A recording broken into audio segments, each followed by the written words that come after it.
வணக்கங்க. இன்னைக்கு காராமணி சாதம் எப்படி செய்கிறதுன்னு உங்களுக்கு நான் சொல்லி காமிக்கிறேன். வாங்க பார்க்கலாம். அதுக்கு தேவையான பொருளை பார்க்கலாம்.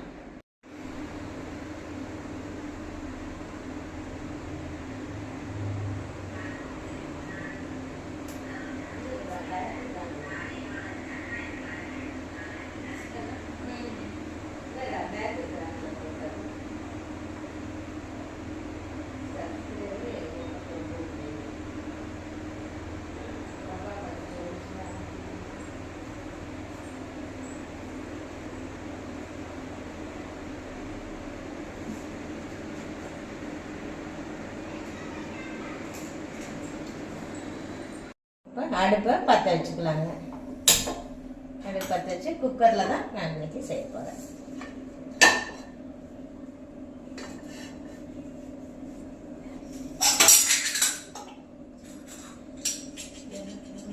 இப்போ எண்ணெய் ஊற்றுறேங்க. அதுக்கு தேவையான எண்ணெய்.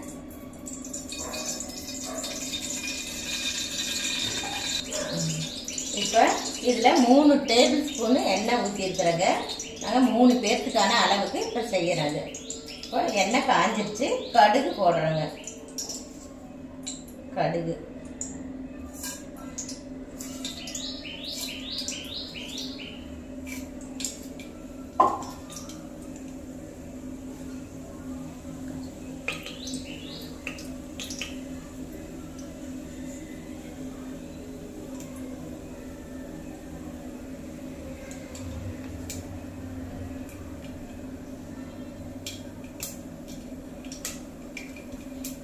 இப்போ கடுகு பொரிஞ்சிருச்சுங்க.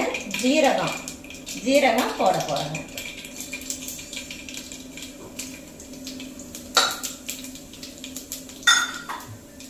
ஜீரகமும் பொரிஞ்சிட்ருக்கு. இப்போ கடலைப்பருப்பும் உளுத்தம் பருப்பும் சேர்த்துக்கிறோம்.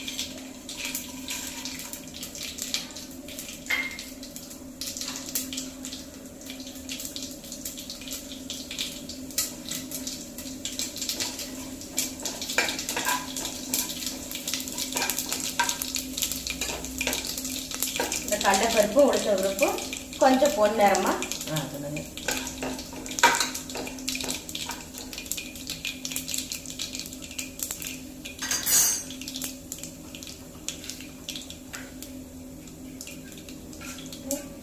இப்போ 2 வரமிளகாய், 2 பச்சை மிளகாய் சேர்த்துக்கலாம்.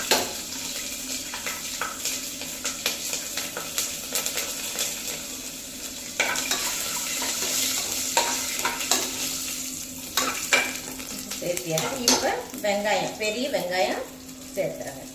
2 வெங்காயம், பெரிய வெங்காயம்.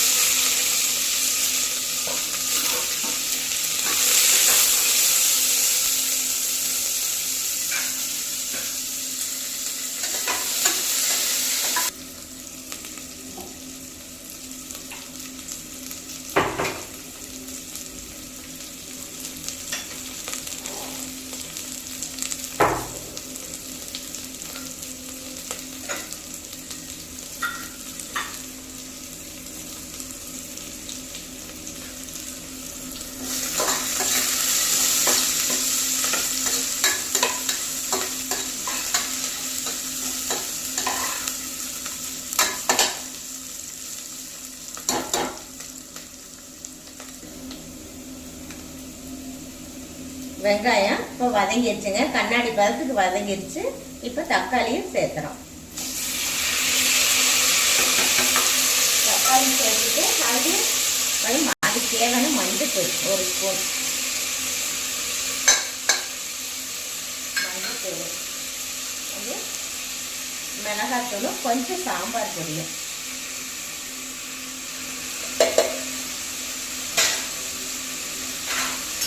ஒரு கிளறிட்டு இப்போ பூண்டு சேர்க்கணும். இல்லை, பூண்டை நம்ம இடித்து சேர்த்துக்கலாம். அப்போ தான் கொஞ்சம் நல்ல வாசம் வரும்.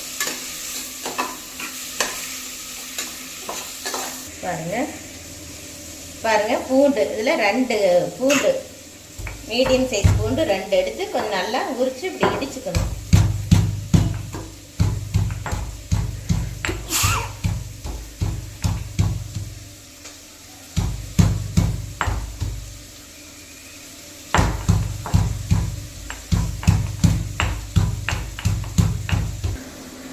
இடித்த பூண்டை இதில் நம்ம சேர்த்த போகிறோங்க.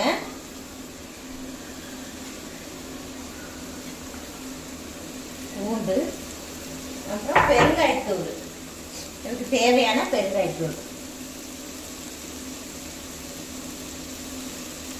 அப்புறம் கொஞ்சம் கருவேப்பிலை தலை,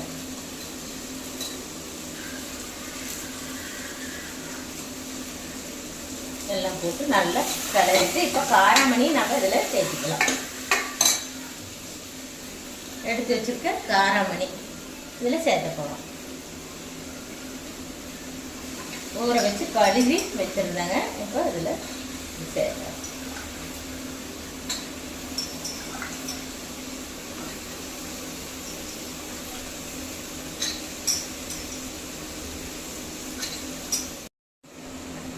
இப்போ இதுக்கு தேவையான உப்பு போட்டு நல்லா கலரி விட்டுங்க.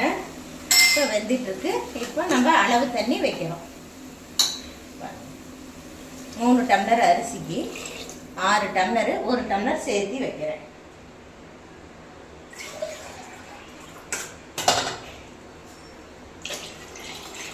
பாருங்க, தண்ணி வச்சாச்சு. இப்போ இந்த ஸ்டேஜில் நம்ம உப்பு பார்த்துக்கிட்டு பத்தலைன்னா கொஞ்சம் சேர்த்திக்கலாம்.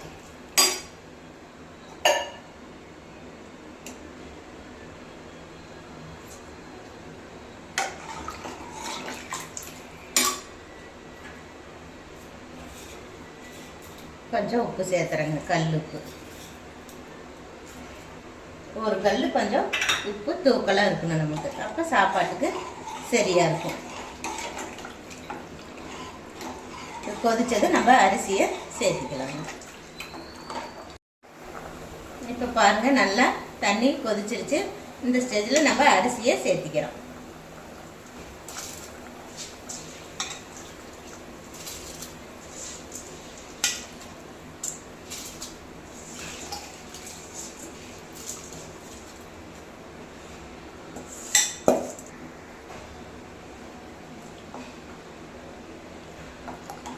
இப்போ அரிசியை சேர்த்தியாச்சுங்க. நல்லா ஒரு கலர் விட்டு கொஞ்சம் அப்படியே லேசாக ஒரு கொதி வரும் பொழுது நம்ம குக்கர் விசில் போட்டுடலாம்.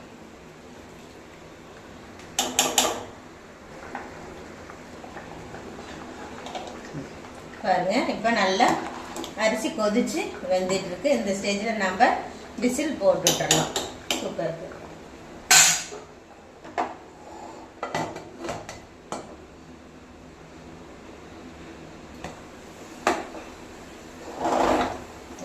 விசில் போட்டுட்டு ஒரு 3 விசில் சாப்பாடு ரெடி ஆயிரும். சாப்பாடு ரெடி ஆயிடுச்சு. இப்போ நம்ம ஓப்பன் பண்ண போகிறோம். நல்லா வந்து சாப்பாடு நல்லா உதிரியாக இருக்கும்.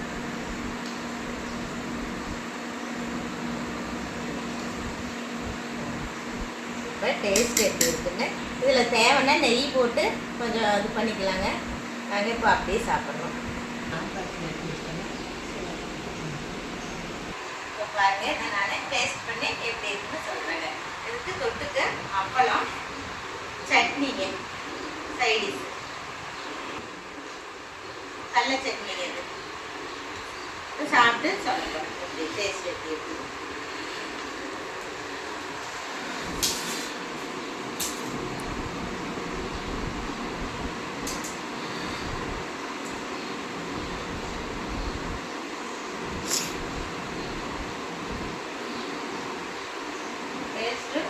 அருமையாக இருக்குதுங்க. இதே மாதிரி நீங்களும் உங்கள் வீட்டில் செஞ்சுட்டு கமெண்ட்ல சொல்லுங்கள்.